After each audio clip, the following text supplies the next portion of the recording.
오늘은 은혜가 일하는 방식이란 제목으로 하나님 말씀 함께 나누도록 하겠습니다. 여러분, 하나님은 일하시는 하나님이십니다.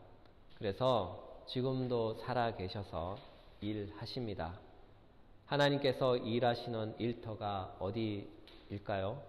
바로 세상입니다. 이 세상은 하나님의 일터요, 하나님의 사역 장소이죠.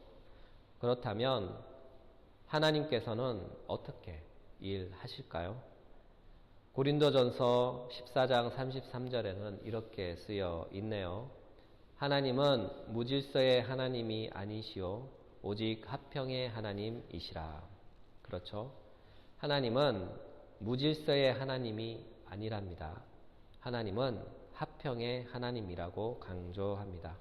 이 본문에서 무질서에 해당하는 헬라어는 아카타스 타시아스입니다. 이 단어를 직역하면 심한 무질서란 뜻이에요.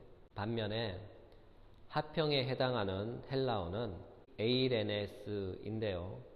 이 단어는 히브리어 샬롬을 번역한 말이죠. 히브리어 샬롬은 모든 것이 조화롭고 질서가 잡힌 상태를 뜻합니다. 여기서 조화란 서로 잘 어울리는 상태, 서로 잘 어울리는 상태를 가리키죠. 따라서 하나님은 무질서의 하나님이 아니라 모든 것이 질서정연하고 조화를 이룬 샬롬의 하나님이에요. 그러므로 하나님은 질서의 하나님, 샬롬의 하나님입니다. 이 사실을 믿으시기 바랍니다. 이와 같은 이유로 하나님을 믿는 그리스도인들은 삶이 무질서하면 안 돼요. 왜냐하면 무질서한 사람은 신앙생활도 무질서하기 때문이죠.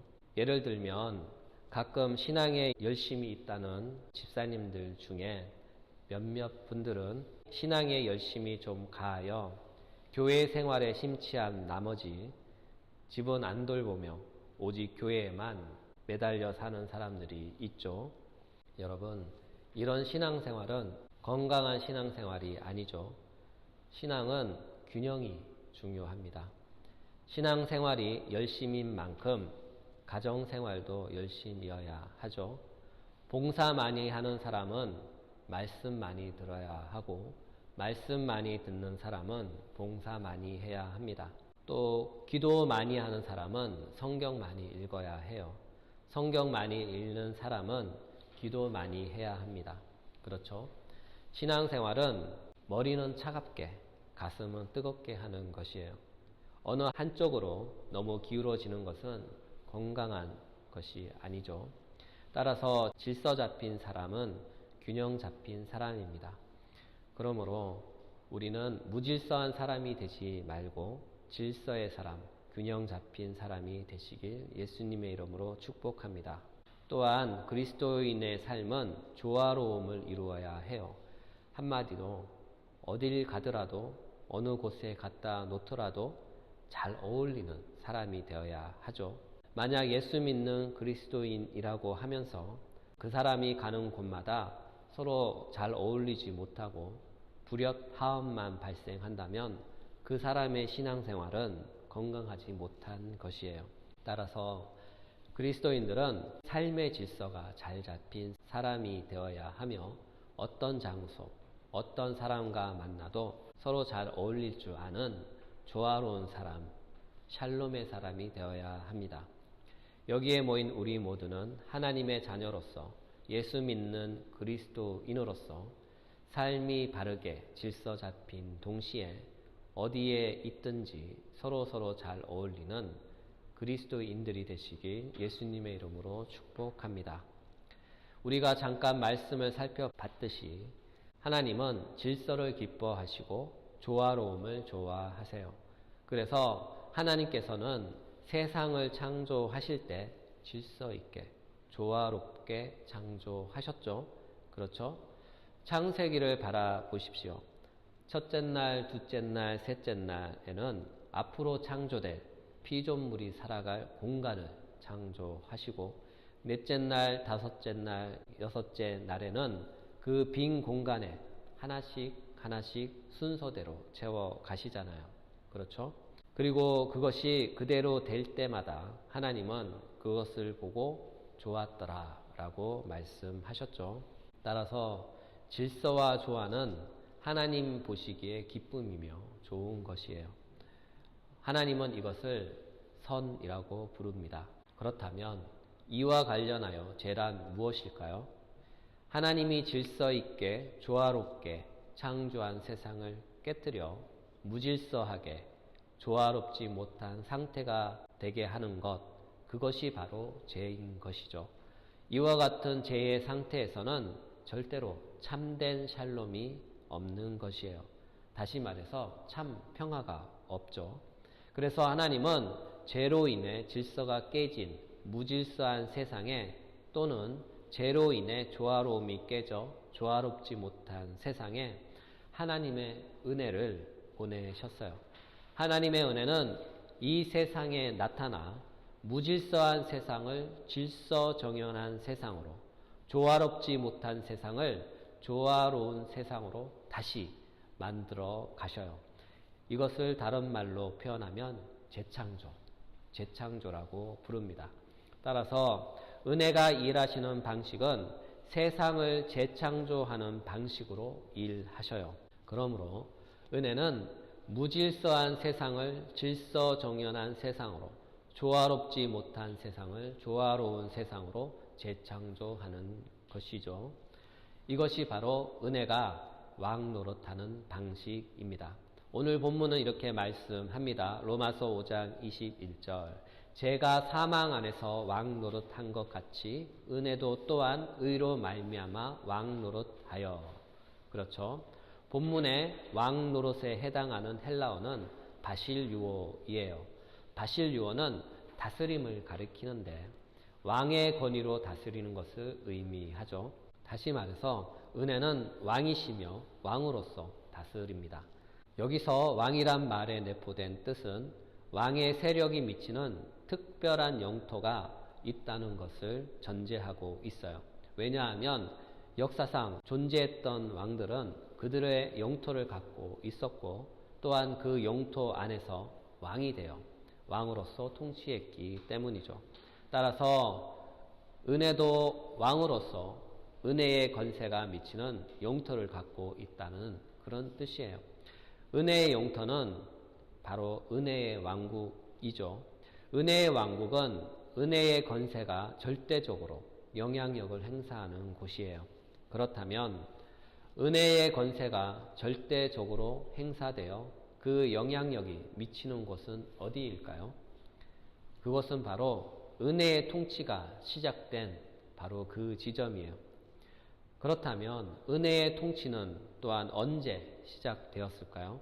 은혜의 왕국의 시작은 창세기부터 시작이 되었어요. 다시 말해서 은혜의 왕국은 아담의 죄로 인해 아담이 타락한 직후 바로 그곳에서 설립되었으며 바로 거기로부터 시작된 것이죠. 사실상 처음 하나님이 창조한 세상, 그 세상은 바로 하나님의 나라죠. 왜냐하면 그곳은 하나님께서 처음부터 왕이셨고 중보자인 아담을 통해 세상을 직접 다스렸기 때문이에요.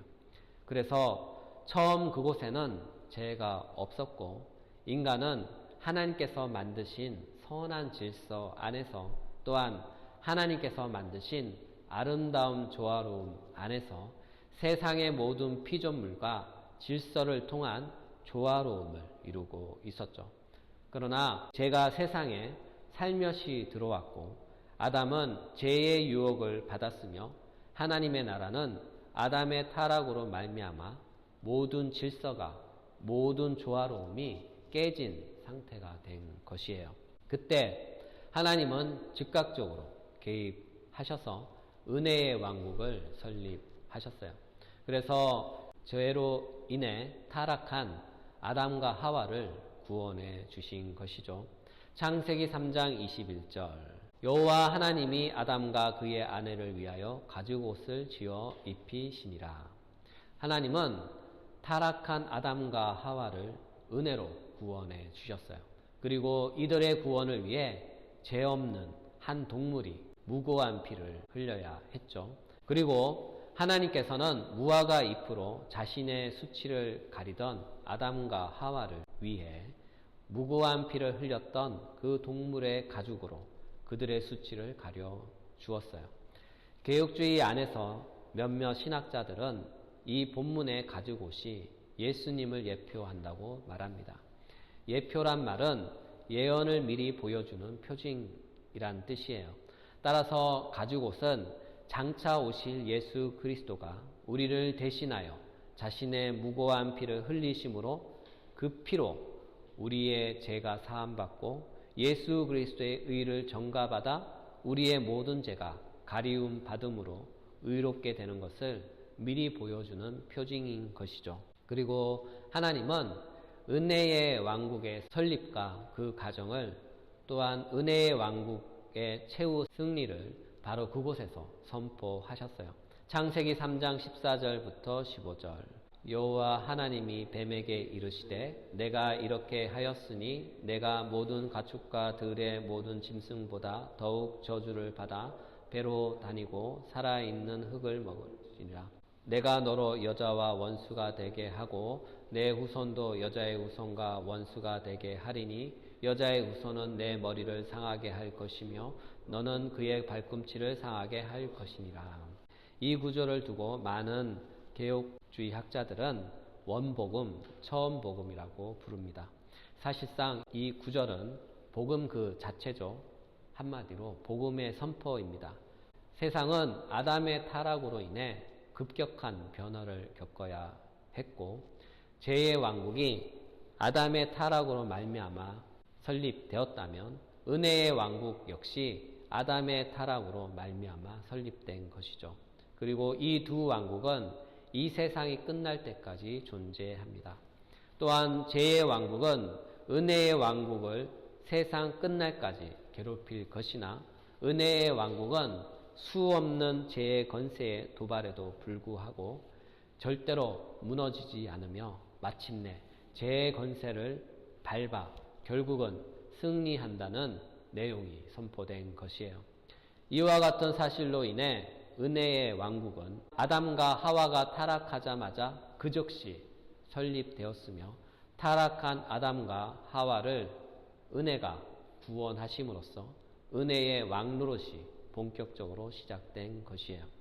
그리고 은혜의 왕국은 셋의 자녀를 통해 에녹을 통해 거룩한 계보를 이어오다가 죄로 충만한 세상으로부터 노아의 가족을 구원하셨죠. 또한 아브라함을 갈대아 우르에서 은혜로 택하여 부르시고 아브라함 안에서 은혜의 왕국을 세우십니다. 또한 은혜의 왕국은 모세를 택하시고 그를 통해 출애굽한 이스라엘 민족 안에 있었으며 마침내 이스라엘의 초대왕 사울을 통하여 국가의 형태로 나타나 왕노릇했어요. 그리고 때가 참에 은혜의 왕국의 실체가 되신 예수 그리스도께서 오시자 예수 그리스도 안에서 예수 그리스도를 통하여 왕노릇하십니다. 또한 예수 그리스도께서 승천하시고 예수 그리스도께서 보내신 성령 강림 사건이 발생하죠. 성령 강림 사건은 교회의 설립을 낳았어요. 은혜는 설립된 교회 안에서 교회를 통하여 은혜로 왕노릇하십니다. 왜냐하면 교회는 예수 그리스도의 몸이며 은혜는 예수 그리스도께서 지상에 계실 때 그를 통하여 일하셨듯이 이제는 그의 몸된 교회를 통해 일하시기 때문이에요. 따라서 은혜는 교회 안에 있으며 교회 안에서 충만하며 교회 안에서 왕노릇합니다. 이와 같은 이유로 교회는 은혜가 왕노릇하는 은혜의 왕국인 것이죠. 왜냐하면 은혜가 일하심으로 교회가 세워지기 때문이에요. 왜냐하면 은혜가 다스림으로 죄가 교회를 다스리지 못하기 때문이죠. 왜냐하면 은혜가 왕노릇함으로 교회 안에서는 죄가 왕노릇할 수 없기 때문이에요. 비록 교회가 지금은 부분적으로 불완전하며 죄의 세력으로부터 완전히 자유로울 수 없기에 교회는 여전히 죄의 유혹을 받고 있으며 그로 인해 믿음이 흔들리고 심지어 넘어지기까지 합니다. 그러나 그럼에도 불구하고 지금까지 교회가 존재할 수 있었던 까닭은 바로 은혜가 왕노릇하기 때문이에요. 만약 은혜의 왕노릇이 없었다면 교회는 죄의 왕노릇으로 인해 벌써 멸망했을 거예요. 왜냐하면 육체를 가진 사람은 연약하고 언제나 죄의 유혹에 쉽게 노출되어 있으며 또한 악에 의해 빨리 타락하기 쉬운 존재들이기 때문이에요. 이처럼 교회는 아직 부분적으로 연약합니다. 이처럼 교회는 아직 부분적으로 불완전합니다. 이 땅의 교회는 아직 불완전해요. 왜냐하면 아직 완성되지 않았기 때문이에요. 다시 말해서 이 땅의 교회는 부분적으로 완전하지만 부분적으로 불완전해요.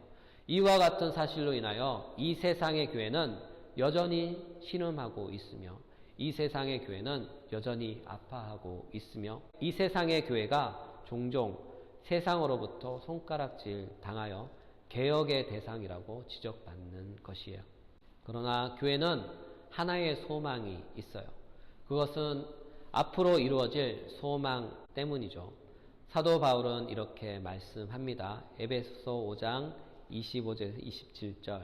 남편들아 아내 사랑하기를 그리스도께서 교회를 사랑하시고 그 교회를 위하여 자신을 주심과 같이 하라.